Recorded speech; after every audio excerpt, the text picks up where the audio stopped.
چې زوی الله راکړو ډېر خوشحاله شوم. لاک لاک شکرونه مې ادا کړه د خدای. د خوشحالۍ نه په ځان نه پوهېدم. د دوکانداره مې چکلیټ واغېسته. د چم ګاون واړه راغونډ شو راته. هر یو ماشوم له مې پې خوله خوږه کړه. رشته داران مبارکۍ له راتله، یاران دوستان مبارکۍ له راتله. چا د سیزنۍ سره اورني به راوړل، چا به چینی، چا به کپړې راوړلې. خواښې ابۍ پکې زانګو طلایي، یو بالښتی نور سامانونه راوړل. یوه ټوپۍ ډېره ښایسته وه، پکې پې لګېدلې وه د زرو ټیکه. خوشحالېدل ټولو خندا کوله، ما به په مینه مېلمستیا کوله. یوه شپه جوړ کو کلیوالو مجلس، زما خوږو خوږو یارانو مجلس. متمم خان پکې منګی وهلو، د عجب خان د رباب شرنګو پکې. سلطانت خان باچا ټپې وکړلې، امین ترکاټ چاربې ته ونیوله. سلطانت خان عجب خان دواړه مړه دي. الله دې وبخي یاران د مینې. د دې دنیا نه یې کډه کړې ده، خو هغه یادونه یې را سره پاتې دي. اول خپاړې بیا یې پل واغېسته، د خدای په نوم مې صدقه ورکړله. بیا یې رو رو خبرې پړانستلې، سم د توتي په شانتې وچغېدو. مور یې ویل اسکول ته یې کېنوه. اوس چې په سبا له مې اسکول ته بوتلو، استاد ویل چې د اسکول جامو کې تختۍ سلیټ او کتابونو سره سبا یې راوله داخل به یې کړم. زما په خپو وې شوکېدلې څپلۍ، د له مې نوي پیزارونه راوړل.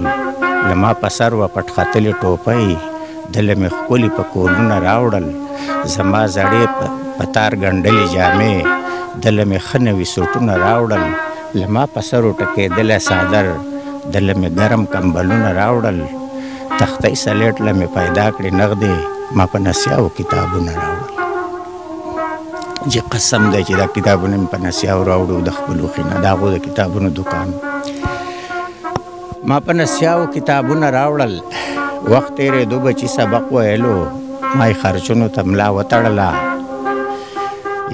یو خوا غربت، بل خوا درانه پیسونه.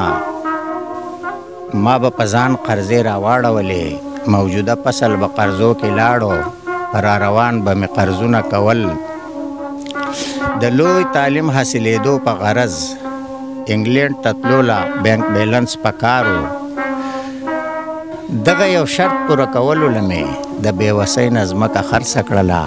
نینې د وسپنو چیچلو اخر زما هوښیار او تابعدار بچوړي تعلیم پوره کو ډیګري واغستله. اوس به د سره پیټه کم شي زما، ملا به څه لږه شانتې نیغه کما. کله چې زویه لوی افسر شي زما، شپه به شو قدر ورځ اختر شي زما. راته به وایي ما په خپله ډوډۍ، نن بابا جانه جوړه کړې ډوډۍ. هغه چرګوړی مې حلال کو درله، سپینه شوروا کې ماته کړې ډوډۍ. دغه کیلې سرام لوکان دی بابا، کابلی کور به دله هم راوړمه. چې څه دې زړه غواړي نو وایه راته، او ستا دې قسم بابا وایه راته. دا 2 جوړې د 400 والې خمتا، 2 پکولونه چترالي دی بابا. وړین صادر د سلامپور په سر کا، بوټان پخپو که د جورابو سره. دکان لزمه چې سودا راوړمه، باران وریږي چې حلوا پخه کړو. نه بادشاهي د شیخ چلی د اوږدې نه وه، یو د کې سره د تخته را ګزار شو. کله چې زوی لوی افسر شو زما، سترګې بدلې کړې منکر شو زما. ما ته رهبر، ما ته سالار نه وایي، په ما شرمیږي، ما ته پلار نه وایي. وایي دوستي مې د خانانو سره، د غټو غټو ملکانو سره. درنه ډوډۍ ورله کومه سبا، هغه درانه درانه یاران به راځي. ملاقاتونو له خانان به راځي. هغه چې ما ته هاسټل کې به خانجي ویلو، هغه همدرده ملکان به راځي. که څوک تپوس وکړي چې دا دې څه دی، څنګه به وایم چې پلار دی زما. تل دې په خپو وي شوکېدلې څپلۍ، زما نه مشره پټختلې ټوپۍ. دا د سنسپر دوړېدلې جامې، ورسره دغسې څادر دې په سر. نه خپل پوزیشن خرابولی نشم، ځان پورې خلک خندولی نشم.